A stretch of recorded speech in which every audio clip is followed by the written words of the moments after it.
So when I look at the P&L, I think one of the things that's really important here when we talk a lot about the club growing, we want to be a big club. We want to be a big version of ourselves. We want to be playing in front of blockbuster crowds. We want big membership, big events, things that you guys like to come along and attend. So to see that revenue there, a record over $56 million, I think is a really good sign, and hopefully something that it's nearly $2 million up on last year, which is the revenue levels post a premiership. So again, these are numbers that are records and we haven't seen before. So I think that number's significant. I also like to flag the profit, and while it was down on last year's profit, I think we know that was off the back of an exceptional year following the premiership, and to deliver a profit of $2.1 million, and I'll break it down in a minute, is I think a really good, strong, solid result, keeping in mind that during that year we also absorbed over $1.8 million worth of extra costs passed to us from the AFL through their negotiations with the Players Association and the players about salary cap and soft cap for both the AFL and the AFLW. So an extra $1.8 million worth of costs passed on to the club, every club mind you, and otherwise we would have been at a figure closer to $4 million. Then when we move on and we look at that club-sourced football revenue, and this is the figure here that I think is really significant. This is our membership, it's our sponsorship, it's the core business of the club.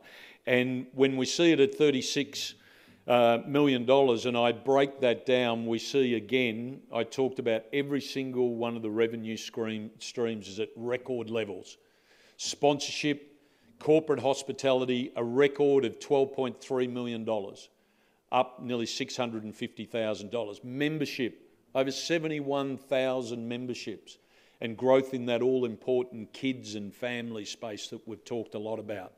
So $12.1 million in membership, up over $500,000. Match receipts, $9.1 million, up $880,000. And that's about us playing a style of football, being successful, growing the club, trying to play and working with the AFL about fixturing to be playing in front of these big crowd games out at the MCG, which we know you love.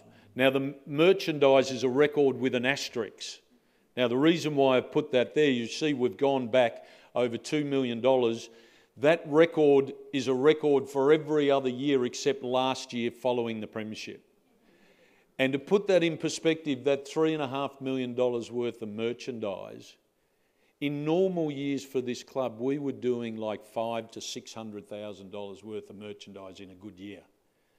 And we win that premiership, we break the drought after all that period of time. One of the things I love, everywhere I went, everywhere you went, we saw people proudly wearing the Melbourne merchandise. And that's why that number went through the roof.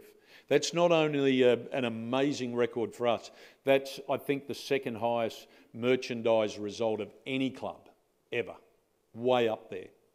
So I think that's a really important record of 1.4, excluding last year. So again, when you break down the core part of the business, $36.7 million, an exceptional result. Another one that I wanted to spend a little bit of time talking about is our net investment income. So this is the future fund.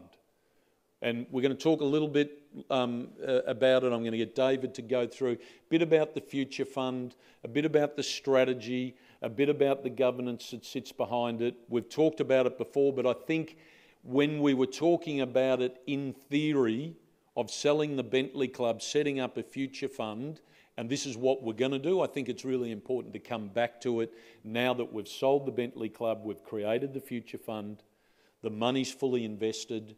In the first year, it delivers over $700,000, which is really important revenue for us. Why that's $700,000, and now that the money's fully invested, that'll be over $1 million every year.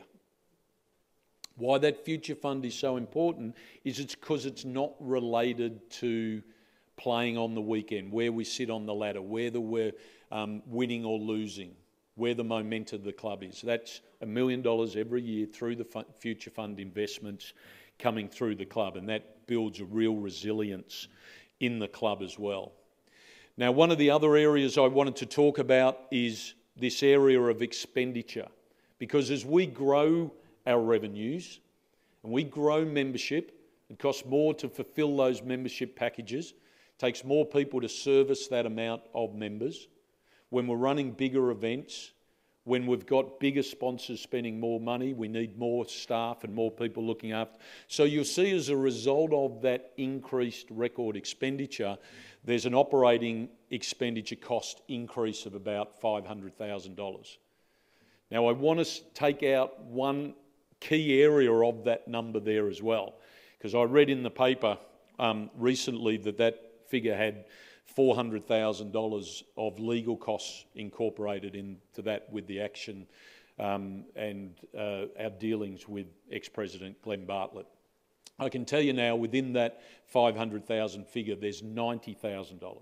The rest is covered by insurance. So I think that's a really important perspective.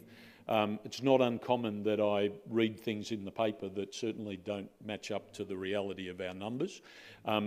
Quite often we don't need to take the time necessary to clarify, but I think this is one that's come up quite a few times in questions.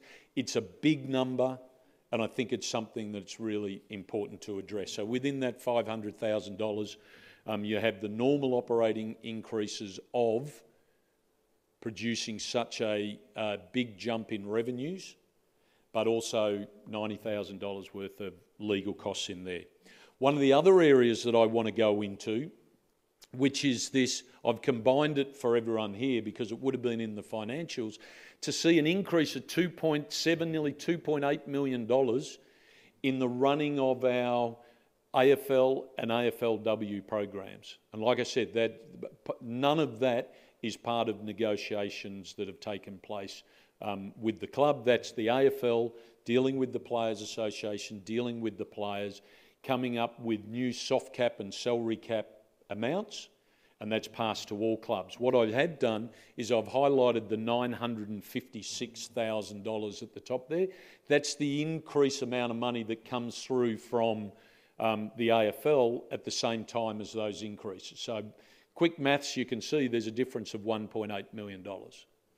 And that's why I was talking about at the start, a $2 million profit after absorbing those that extra $1.8 million. I think you would all look at that and see that it's a pretty exceptional performance. So in summary, like I said, the financials come out in November. I know everyone's had a great deal of opportunity to have a look at it. But just again, record revenue, $56 million. Every single area of the club we're seeing growth. I can tell you now we'll be, as I said, we're coming to the end of our 4-year strategic plan now, and we've already set our next 4-year plan, and that'll be launched as part of launching the season next year. And we'll continue to set very high expectations and stretch expectations. They're going to require this club to continue to grow, to continue to be a big club, a successful club, and those targets will continue to get bigger. I think we've also delivered a strong profit of 2.2, like I said, while absorbing the impact of decisions made by the AFL, and in many ways we support those increases. They were necessary nearly as a bounce back after COVID and the impact that had on the whole industry.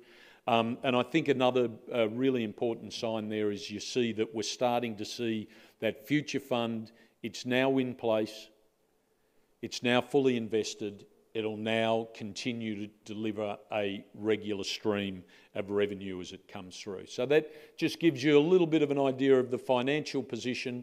We're in a strong position. How does that roll into our balance sheet and the decisions that we make strategically moving forward? I'm now going to pass over to our COO, David Chippendall.